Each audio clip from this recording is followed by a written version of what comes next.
Merhabalar, Nesrin'den Tarifler kanalıma ve mutfağıma hoş geldiniz.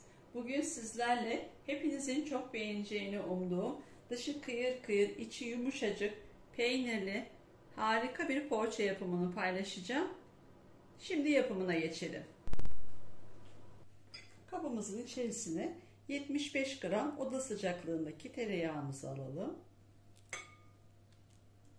Oda sıcaklığında olursa çok daha iyi olur arkadaşlar. 1 çay bardağı ayçiçek yağı veya zeytinyağı olabilir. Ben zeytinyağı kullanıyorum.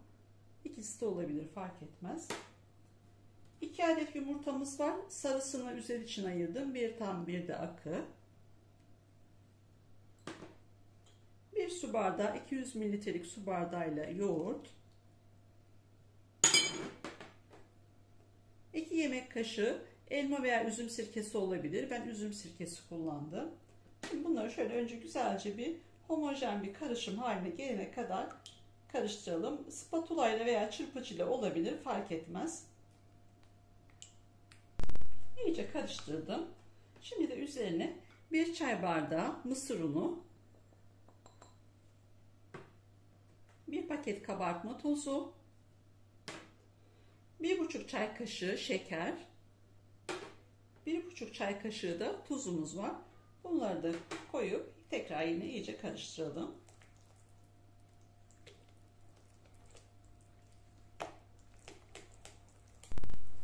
Yavaş yavaş artık unumu ilave etmeye başlayacağım. Ununuzu kontrollü bir şekilde koyun. Önce biraz spatulamla karıştıracağım. Daha sonra elle yoğurmaya geçeceğim.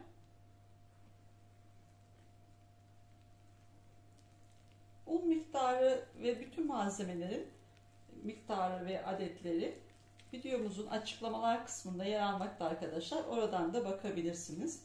Zaten hepsini tek tek söylüyorum ama yine de oradan da bakabilirsiniz. Şimdi biraz daha un ilave ediyorum ve artık elle yoğurmaya geçiyorum.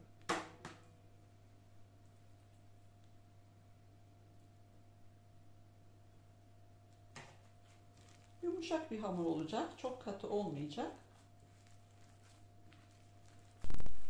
4 bardak un hazırlamıştım. Ama bu yoğurda göre, yumurtaya göre, unların markasına göre farklılık gösterebilir. Onun için yavaş yavaş kontrollü bir şekilde gördüğünüz gibi unumu ilave ediyorum. 4. bardak unumuzdan arkadaşlar şöyle 1 yemek kaşığından bile az kaldı. Yavaş yavaş çok kontrollü ilave ettiğim için, ama bu dediğim gibi herkesin yoğurduna, yumurtasının ebatlarına göre farklılık gösterebilir. Şimdi şöyle bir tane elime alıyorum. Bakın çok güzel, elime yapışmıyor ama yumuşacık bir hamur. Bakın şöyle göstereyim hamurun kıvamında. Elime yapışmıyor ama çok yumuşacık bir hamur. Şimdi artık hamurumuzun yoğrulma işlemi tamamlandı. Şekil vermeye geçebiliriz. Poğaçamızın iç malzemesi olarak ben beyaz peynir kullanacağım. İsterseniz kaşar peyniri de kullanabilirsiniz. Tercih sizin. Şimdi şöyle hamurumuzdan cevizden biraz büyük, mandalinadan biraz daha küçük, şu boyutlar yeterli. Hamurumuzdan alalım. Şöyle elimizle avucumuza yasıltalım. Yarım tatlı kaşığı kadar da peynirimizden koyup şöyle uçlarından tutarak kapatalım. Ve tekrar avucumuzu şu şekilde yuvarlayalım ve tepsimize dizelim. Çok kolay, çok pratik bir poğaça tarifi arkadaşlar.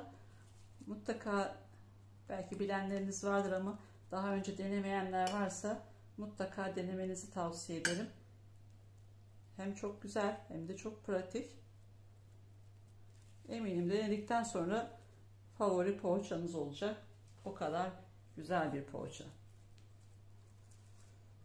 Şimdi bütün hamurumu bu şekilde yuvarlayıp peynirlerini koyarak tepsime diziyorum.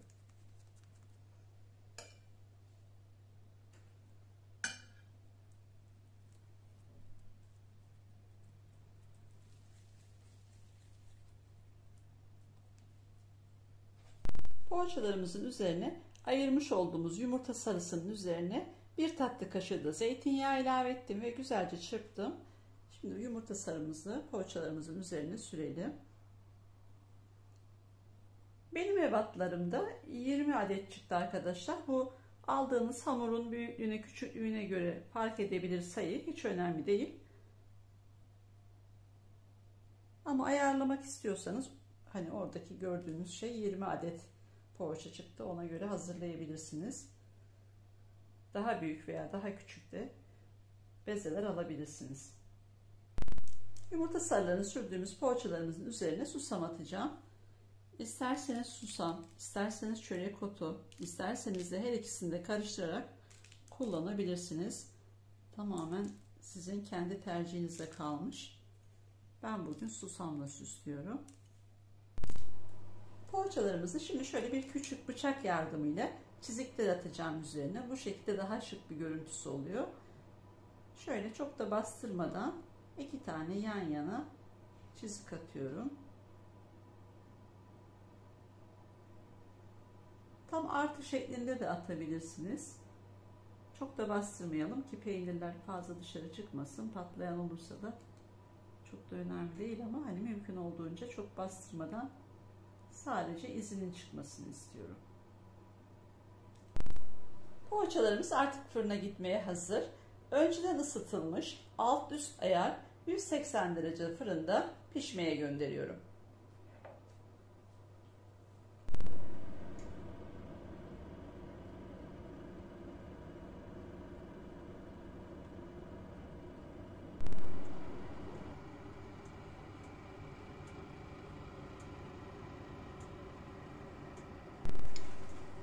Poğaçalarımız fırından çıktı. Gördüğünüz gibi harika oldular.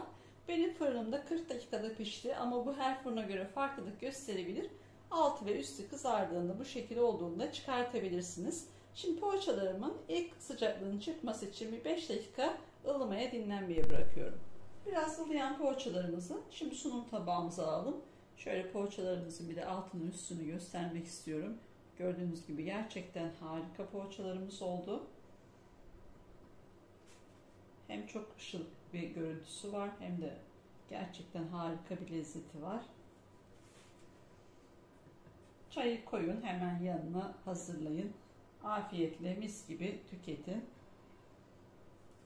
İster kahvaltılarınızı, ister çay saatlerinizi, ister misafirlerinizi gönül rahatlığıyla hazırlayıp sunabilirsiniz.